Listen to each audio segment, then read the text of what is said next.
Assalamualaikum warahmatullahi wabarakatuh. Nama saya Titin Mastina.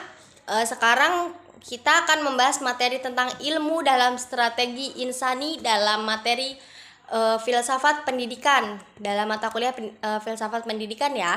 Nah, yang pertama ada ilmu dan moral. Apa sih arti moral itu? Menurut bahasa Latin itu berasal dari kata mors, yaitu jamak dari kata mos yang berarti adat kebiasaan. Jadi moral itu kebiasaan nih.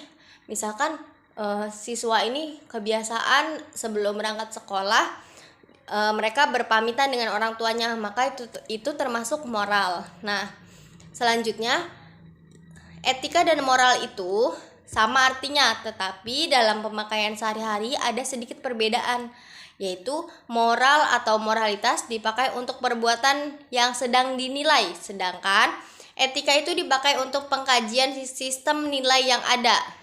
Nah, berdasarkan yang uraian di atas itu dapat sampai pada suatu kesimpulan bahwa moral itu lebih mengacu pada suatu nilai atau sistem hidup yang dilaksanakan atau diberlakukan oleh masyarakat. Tadi kita telah bahas bahwa moral itu kebiasaan. Nah, itu adalah yang dilaksanakan oleh masyarakat. Kemudian, dari awal perkembangan ilmu selalu dikaitkan dengan masalah moral. Jadi, ilmu itu dikaitkan dengan moral. Nah, selanjutnya ada ilmu dan etika. Ilmu itu berasal dari kata alima atau bahasa Arab yang berarti pengetahuan.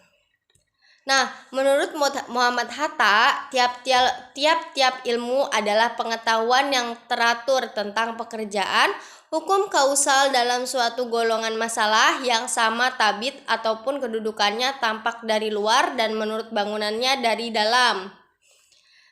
Nah, ilmu itu adalah hal-hal yang diketahui atau keseluruhan dari kebenaran-kebenaran yang terkait antara satu dan yang lainnya secara sistematis. Ilmu menurut Ralph Ross, ini dalam bahasa Inggris ya, yang diartikan ilmu itu empiris, rasional, umum, dan bertimbun bersusun secara serta semuanya serentak. Selanjutnya ada sifat-sifat ilmu. Yang pertama empiris, sistematis, umum, dan akumulatif. Selanjutnya, setelah itu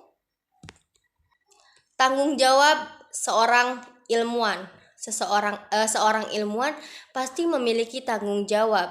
Tanggung jawabnya itu secara garis besar dapat diuraikan bahwa mengembangkan ilmu pengetahuan dan teknologi. Sebagai ilmuwan tentunya harus mengembangkan ilmu yang ada, kemudian meningkatkan kesejahteraan masyarakat dengan menemukan masalah yang sudah ada.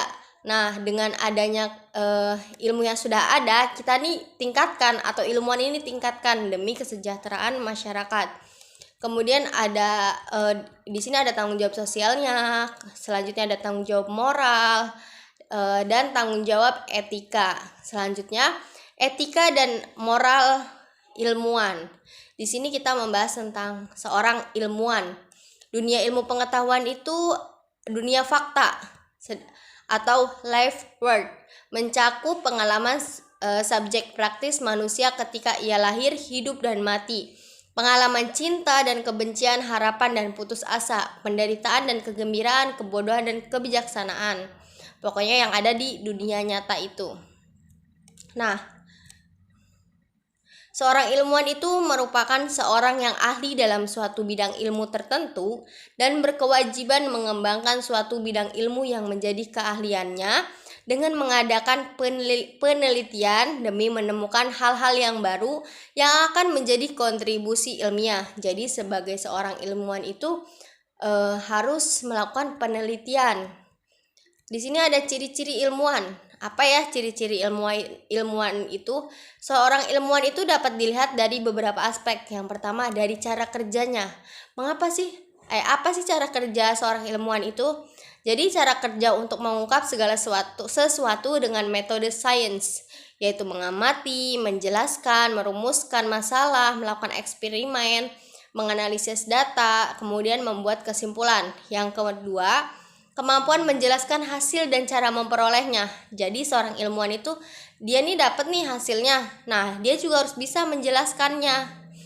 Kemudian dari sikap terhadap alam dan permasalahan yang dihadapi. Jadi seorang ilmuwan itu harus menghadapi masalah yang ada dengan bijak gitu. Nah, kemudian peran dan fungsi ilmuwan. Apa ya peran, fungsi, dan ilmuwan itu? Yang pertama ada sebagai intelektual. Intelektual itu tentunya berperan sebagai ilmuwan sosial yang selalu berdialog dengan masyarakat dan terlibat di dalamnya secara intensif dan sensitif. Selanjutnya sebagai ilmuwan dan teknikus. Nah, pelanggaran etika ilmiah. Apa ya pelanggaran seorang ilmuwan itu? Yang pertama ada fabrikasi data. Fabrikasi data itu mempabrik data atau membuat data yang fiktif. Maksudnya fiktif itu berarti datanya palsu, sedangkan seorang ilmuwan itu harus memberikan data yang akurat.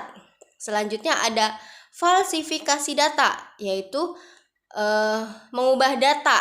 Falsifikasi itu dengan adanya data yang sudah benar, seorang ilmuwan tidak boleh mengubahnya karena ada pelanggarannya. Kemudian plagiarisme. Kita sebagai ilmuwan atau seorang ilmuwan tidak boleh plagiarisme, yaitu mengambil kata-kata atau kalimat atau teks yang orang lain miliki. Nah, mungkin hanya itu yang bisa saya sampaikan. Kurang lebihnya mohon maaf. Wassalamualaikum warahmatullahi wabarakatuh.